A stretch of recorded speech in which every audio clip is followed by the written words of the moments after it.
तब तक मैं एक पद पर था और मैंने पद पर रहते हुए ना तो अपनी पार्टी को नुकसान पहुंचाया, ना तत्कालीन मुख्यमंत्री को। जब उन्होंने अपने आप को अलग कर लिया इस पूरे मामले से, तो मुझे सच्चाई सबके सामने बोलने की आवश्यकता पड़ी और वो स्वयं के बचाव के लिए थी, वही मैंने किया। देखिए, वो तो अब एपिसोड लगभग ख़त्म हो चुका है, मेरी भूमिका उसमें पूरी तरह से अब ख़त्म हो चुकी है। मैंने सारी बात जो भी थी वो जांच एजेंसी को बता दी है और अब क्योंकि सरकारी गवाह बन चुके हैं, उसका सीधा सा कारण ये था कि जो काम मैंने किया ही नहीं, जो मैंने गलती की नहीं, जो कह सकते हैं जो घटना मेरे द्वारा नहीं की गई, मैंने सिर्फ निर्देशों का पालन किया और उसकी वजह से उस दोष को मैं अपने सर पर लेकर चलूँ वो बड़ा मुश्किल हो रहा था। तो जो सच्चाई थी वो प्रदेश और जांच एजेंसीज को मैंने मीडिया के माध्यम से, आप सभी लोगों के माध्यम से और सार्वजनिक पटल पर भी मैंने वो बताई।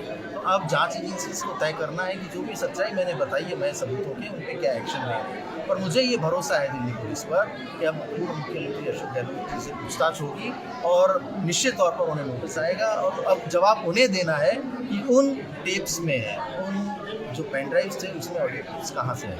लेकिन सर, आप पूर्व मुख्यमंत्री जो थे अशोक गहलोत, उनके विशेष अधिकारी रहे, कांग्रेस में तो रहे, क्या मानते हैं उस समय अगर गुटबाजी कांग्रेस में नहीं होती, गहलोत और पायलट की जिस तरीके से वो चली, तो नतीजे कुछ और हो सकते थे? निश्चित तौर पर ये बात सही है और मैंने तो उस वक्त भी कहा था कि ये मुख्यमंत्री जी की जो तत्कालीन मुख्यमंत्री थे, उनकी हठधर्मिता इस प्रदेश में कांग्रेस की सरकार को वापसी करने से ले बैठी है। अगर वो हठधर्मी नहीं होते और जो हमने उन्हें फीडबैक्स दिए थे, सिर्फ मेरा ही नहीं, तमाम एजेंसीज के फीडबैक थे, पत्रकार साथियों ने फीडबैक दिए थे, AICC की जो कमेटी बनी थी उनकी तरफ से जो लोग यहाँ डेप्यूट थे, उन्होंने जो फीडबैक दिए थे कि लोग सरकार से नाराज़ नहीं है, ना मुख्यमंत्री से नाराज़ है, जो स्थानीय विधायक है उससे नाराज़ है। तो अगर वो उस वक्त उन्होंने बात मानी होती और टिकट्स बदल दी होती तो शायद आज परिणाम दूसरे। वाकई में चयन प्रक्रिया उस टाइम सही नहीं रही, मतलब बिल्कुल सही नहीं रही। मैंने कहा ना कि लोगों को ऑब्लाइज करने के लिए, क्योंकि उन्होंने अपनी कुर्सी बचाए रखने के लिए जिस तरह से विधायकों का सहयोग लिया था और जो लोग उनके साथ खड़े थे उन सबको ऑब्लाइज करने के लिए, चाहे वो चुनाव हार रहा था उसके बावजूद उन्हें टिकट दिया, ये सबसे बड़ी गलती है। ठीक है। 2 साल तक लोकेश शर्मा चुप क्यों रहे? ये सरकारी गवाह पहले भी बन सकते। देखिए, तब तक मैं एक पद पर था और मैंने पद पर रहते हुए ना तो अपनी पार्टी को नुकसान पहुंचाया, ना तत्कालीन मुख्यमंत्री को नुकसान पहुंचाया किसी भी रूप में। और जहां तक बात रही चुप रहने की, तो पहले मुख्यमंत्री की तरफ से मुझे आश्वासन था कि आपका हर हाल में सहयोग करेंगे, चाहे हमें सुप्रीम कोर्ट जाना पड़े।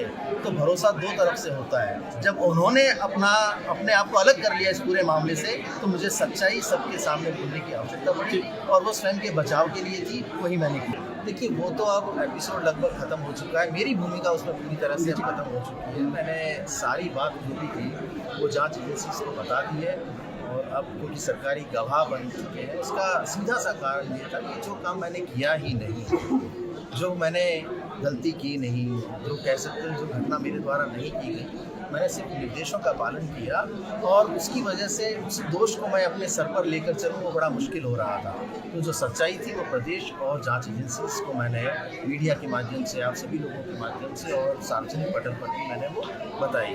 तो अब जांच एजेंसीज को तय करना है कि जो भी सच्चाई मैंने बताई है, मैं सबूतों के उन पर क्या एक्शन लें। पर मुझे ये भरोसा है दिल्ली पुलिस पर कि अब पूर्व मुख्यमंत्री अशोक गहलोत जी से पूछताछ होगी और निश्चित तौर पर उन्हें नोटिस आएगा और अब जवाब उन्हें देना है कि उन टेप्स में है, उन जो पेन ड्राइव्स थे उसमें ऑडियो टेप्स कहाँ से है। लेकिन सर, आप पूर्व मुख्यमंत्री जो थे अशोक गहलोत, उनके विशेष अधिकारी रहे, कांग्रेस में तो रहे, क्या मानते हैं उस समय अगर गुटबाजी कांग्रेस में नहीं होती, गहलोत और पायलट की जिस तरीके से वो चली, तो नतीजे कुछ और हो सकते थे? निश्चित तौर पर ये बात सही है और मैंने तो उस वक्त भी कहा था कि ये मुख्यमंत्री जी की जो तत्कालीन मुख्यमंत्री थे, उनकी हठधर्मिता इस प्रदेश में कांग्रेस की सरकार को वापसी करने से ले बैठी है। अगर वो हठधर्मी नहीं होते और जो हमने उन्हें फीडबैक्स दिए थे, सिर्फ मेरा ही नहीं, तमाम एजेंसीज के फीडबैक थे, पत्रकार साथियों ने फीडबैक दिए थे, AICC की जो कमेटी बनी थी उनकी तरफ से जो लोग यहाँ डेप्यूट थे, उन्होंने जो फीडबैक दिए थे कि लोग सरकार से नाराज़ नहीं है, ना मुख्यमंत्री से नाराज़ है,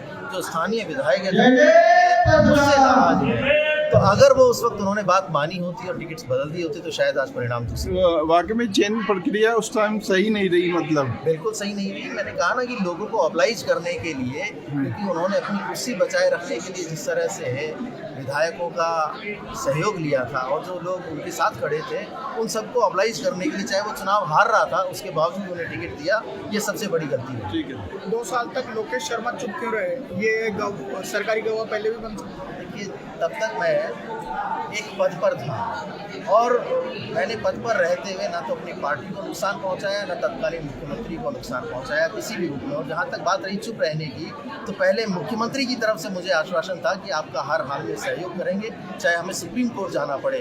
तो भरोसा 2 तरफ से होता है। जब उन्होंने अपने आप को अलग कर लिया इस पूरे मामले से, तो मुझे सच्चाई सबके सामने बोलने की आवश्यकता पड़ी और वो स्वयं के बचाव के लिए थी, वही मैंने की। ताज़ा खबरों के लिए विजिट करें द फैक्ट इंडिया की वेबसाइट और डाउनलोड करें द फैक्ट इंडिया ऐप।